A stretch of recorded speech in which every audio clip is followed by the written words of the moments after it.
हम हिंदी व्याकरण के विशेषण के बारे में कुछ जानेंगे। तो पहले विशेषण क्या है ये देख लें।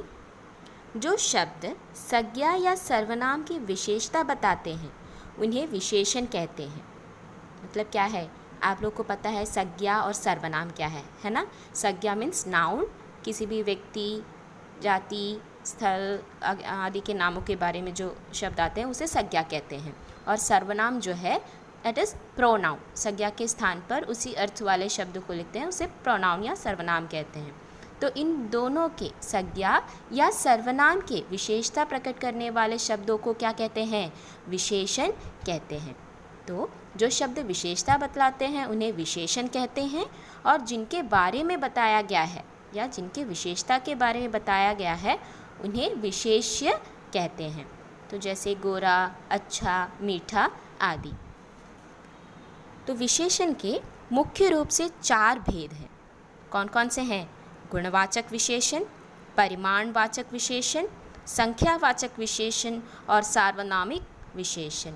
गुणवाचक मतलब क्या है, किसी भी वस्तु के गुण, क्वालिटी पर डिपेंड करता है। परिमाण मतलब क्वांटिटी पर, और संख्यावाचक नाम से ही आपको पता चल जाएगा, नंबर्स डिनोट करते हैं। तो चलो गुणवाचक विशेषण की ओर बढ़ते हैं। गुणवाचक विशेषण, जो शब्द संज्ञा या सर्वनाम के गुण, स्वभाव आदि का बोध कराते हैं उन्हें गुणवाचक विशेषण कहते हैं। उदाहरण के लिए देख सकते हैं, गाय का रंग सफ़ेद है। यहाँ पर सफ़ेद क्या है, उसके गुण के बारे में बता रहा है कि वो कौन से रंग का है, सफ़ेद। तो सफ़ेद यहाँ पर गुणवाचक विशेषण है। दूसरा देखिए, परिमाणवाचक विशेषण। परिमाण का मतलब क्या था, क्वांटिटी, है ना। तो जिन विशेषण शब्दों से संज्ञा या सर्वनाम के परिमाण या फिर मापतौल का बोध होता है उन्हें परिमाणवाचक विशेषण कहते हैं। किसी भी दुकान में जाकर हम एक पानी, एक दूध नहीं कहते ना, उसकी क्वांटिटी बताते हैं, 1 लीटर दूध या 1 लीटर पानी या 2 किलो घी, ऐसे। तो उदाहरण है 1 किलो घी।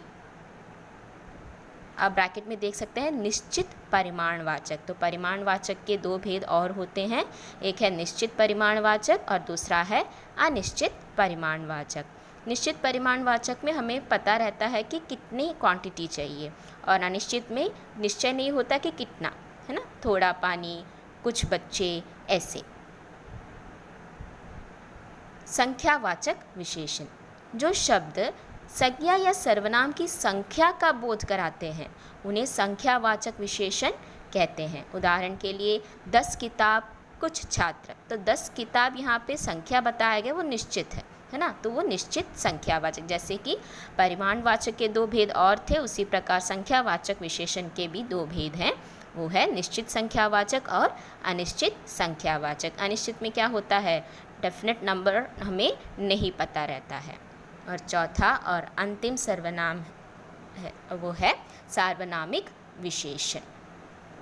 वे सर्वनाम जो किसी संज्ञा की ओर संकेत करते हैं उन्हें संकेतवाचक विशेषण या सार्वनामिक विशेषण कहते हैं। तो क्या है, वे सर्वनाम, हमने पहले देखा कि वे शब्द जो संज्ञा या सर्वनाम की विशेषता बताते हैं उन्हें विशेषण कहते हैं। यहाँ पर स्वयं सर्वनाम अगर विशेषण के तौर पर आता है तो उसे संकेतवाचक या फिर सार्वनामिक विशेषण कहते हैं। उदाहरण के लिए आप देख सकते हैं, वह आदमी, यह किताब, वह, यह सब क्या है, सर्वनाम होते हैं, है ना। तो बच्चों आज के लिए बस इतना ही। धन्यवाद।